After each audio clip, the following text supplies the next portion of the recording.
श्री शिवाय नमोस्तुभ्यं भक्तों। श्री शिव महापुराण द्वितीय सती खंड का 8वां अध्याय।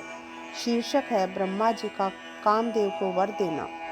सूत जी बोले, हे ऋषियों, जब इस प्रकार प्रजापति ब्रह्मा ने कहा तब उनके वचन सुनकर आनंद मग्न हो नारद जी ने कहा, हे ब्रह्मा, आपको धन्यवाद है कि आपने शिव भक्ति वर्धक इस दिव्य कथा को मुझे सुनाया है।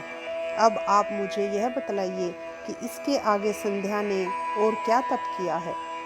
श्री नारद जी ने ब्रह्मा जी से पूछा तो उन्होंने कहा कि हे नारद जी, जब संध्या को देखने मात्र से शिवजी ने मुझ सृष्टिकर्ता को बहुत फटकारा था, तभी से शिवजी की माया से मोहित होकर मैं उनसे ईर्ष्या करने लगा था और इसी चिंता में लगा था कि इसी प्रकार के विकार में मैं भी इन्हें आबद्ध करूं।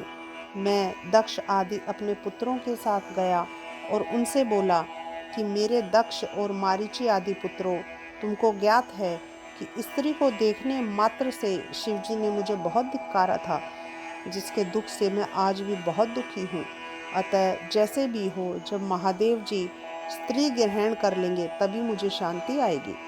हे नारद, मैं अपने पुत्रों को ऐसा कह ही रहा था कि उसी समय रति सहित कामदेव जी भी वहां आ पहुँचे। तब मैंने उसकी बहुत प्रशंसा करके कहा कि हे काम, हे वत्स, अब तुम जगत के हित के लिए शिवजी को मोहित करो।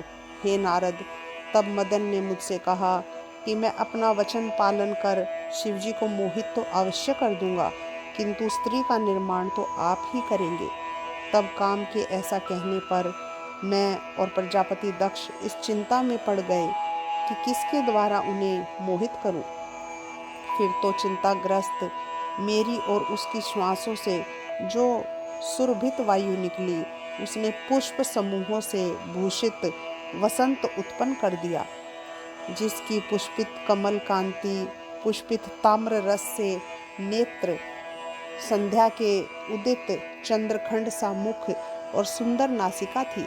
तब मैंने मदन से कहा कि हे काम, तुम सर्वदा काम के सहचर हो, सब देवता तुम्हारी अनुकूलता करेंगे। यह रमण का हेतु होने से इसका नाम वसंत है।